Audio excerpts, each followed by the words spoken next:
Unfortunately, the Spinnaker Phantom Mist, or the 50 Phantoms, is no longer available because it has been sold out.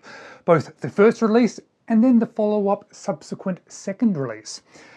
And I'm not really sure if they're going to do another one. So unfortunately, at this point in time, you can't buy the watch that I'm going to be showing and sharing with you today directly from Spinnaker, but there are plenty of them on the secondary market. In fact, there's plenty of brand new versions of it because I get the feeling some people bought this watch in order to flip them.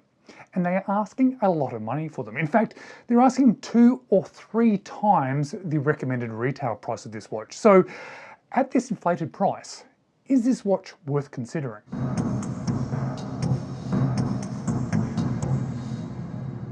Hello, you're watching James. My name's James, you're watching me, and I am talking about watches, and I'm talking about a watch that I was able to get, and I was very lucky to get it because I thought I'd missed out on buying this one, but I got put on a waiting list to see if there was any watches that weren't actually ended up being purchased from the people that had put the orders in, and I was lucky enough to get an email from Spinnaker to say, yes, do you still want this watch because there happens to be one available? And I said, yes, please, that would be fantastic. And it cost me $370 US. I then opted to spend a little bit extra and get the bracelet that fits this particular watch. But for that sort of price, I think this is actually a very good purchase. It is a well-made watch. It is powered by a Seiko NH35. It has all those specifications like sapphire crystal and mill clasps that you would want out of this watch. And it's a lot of fun because of the variation that this one is with those ghosts on the dial. But is it actually worth 2 to 3 times the recommended retail price? Well, let me tell you right now, at the start of this review, no. Well, at least I don't think so. I think that's probably too inflated. And I think it's worthwhile, however, keeping an eye on them because I'm sure not many people are going to pay that amount of money for this one. So eventually those flippers are going to realize that they're not going to get that sort of money and the price is going to settle down again. So when it does settle down, however, and gets back to a more realistic price, it might be worth considering because this watch is really well made and it's fun and it has some good specifications like that sapphire crystal, like the NH38 movement. Now normally for a no date watch, I want the no date movement, but I think they may have missed something here because it doesn't have a ghost position. Get it? Ghost watch? No ghost position? Ah, okay. Forget that. Let's just move on with this watch because it also does have 150 meters of water resistance, and if you were able to buy it brand new, it had a 2-year warranty. But for me, it's not so much about this watch that grabs my attention or was even the reason why I bought it. It's about the dial. It's about the fun factor of the dial. It's about those ghosts on the dial. And what surprised me most when I first got this watch was the 3D element of that dial. I don't think I expected so much detail on the dial. Seeing those different ghosts at different sizes, but also in different levels, but also on a textured background, I think it really gives this watch something quite special when you start really looking at it. And it doesn't just capture my attention, it has kept my attention because of those details on that dial. Now you'll see those markers or those indices on this watch are raised. I'm not sure if they're applied or if they've been molded into them, but what I can say is there is like a brushed silver background to them with that more sort of faux tina sort of dot on them. And it's a similar sort of thing about the hands too, because they have like a brushed stainless steel look to them with a bit of faux tina lume applied on the top of them. And that sort of bit of brushing on those hands and on the backgrounds of those markers do play with the light just a little bit when you are outside. And that minute track around the outer edge you can see is also raised, so it adds to that 3D effect of this particular watch.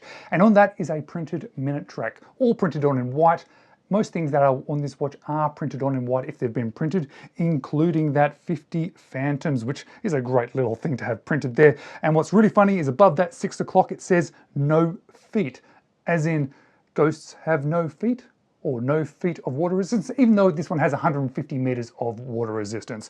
But you'll also then see that Spinnaker applied logo, or it looks like it's applied. It is in like a gloss silver, so it gives a little bit of sparkle too. But it is not until you turn the lights off that you really get the full effect of this particular watch. And it's even better in real life than I expected and compared to the photos I saw of this watch, because I didn't realize the different sort of loom strengths or different type of looms that are being used. So there's lots of different things being seen on this dial. And when you flip the watch around, you'll also see there is another big ghost loomed on the back of that open case back, looking through to that rotor, and that's just a nice little tie-in as well. It's nice to have some elements on this watch, front and back, tying it all together.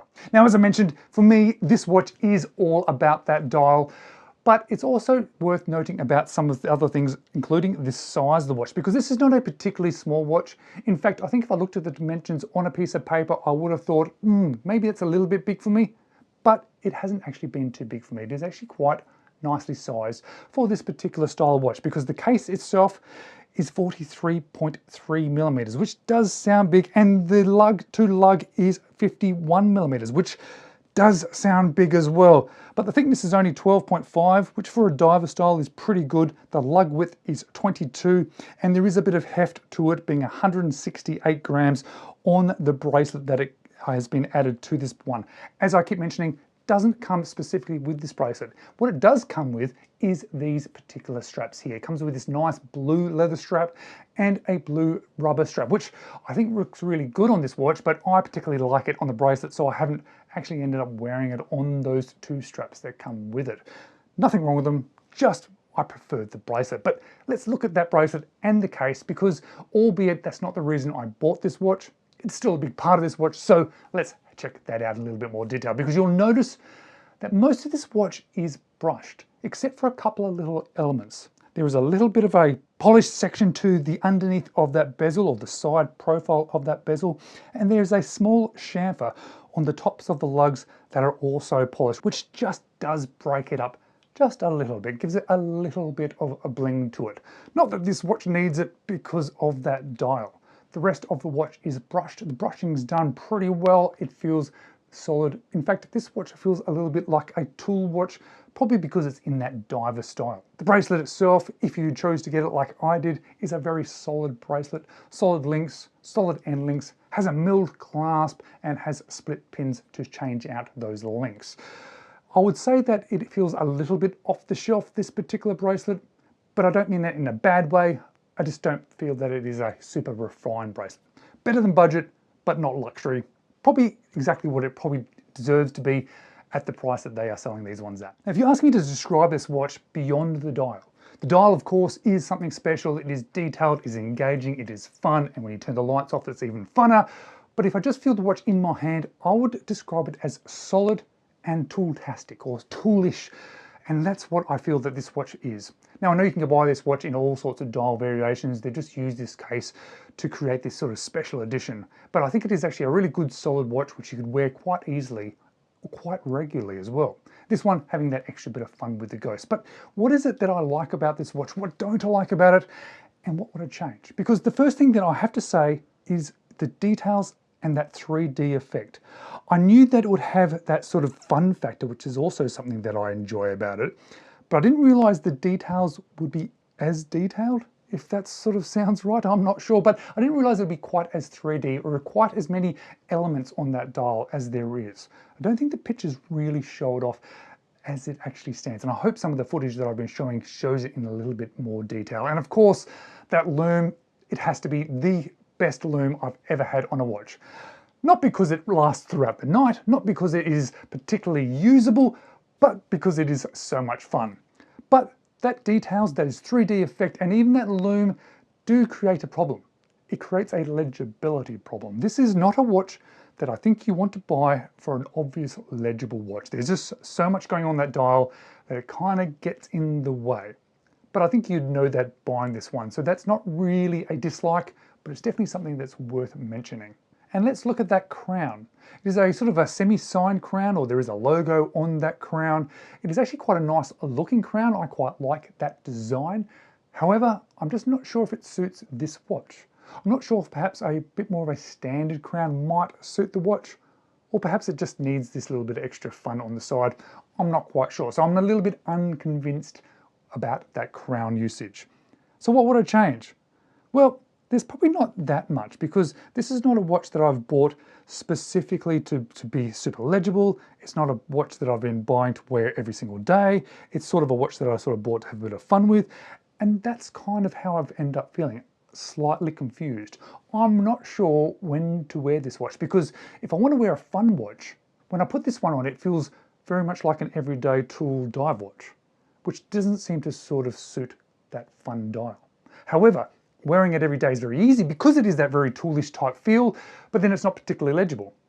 So it's a bit of a mix between sort of types of watches for me, which is not really a bad thing.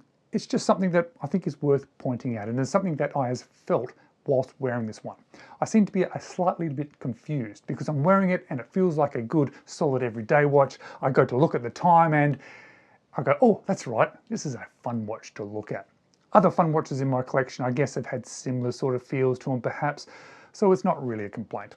But it is something that I've been feeling a little bit of confusion about this one. And there's also a little bit of disappointment mixed in with this one.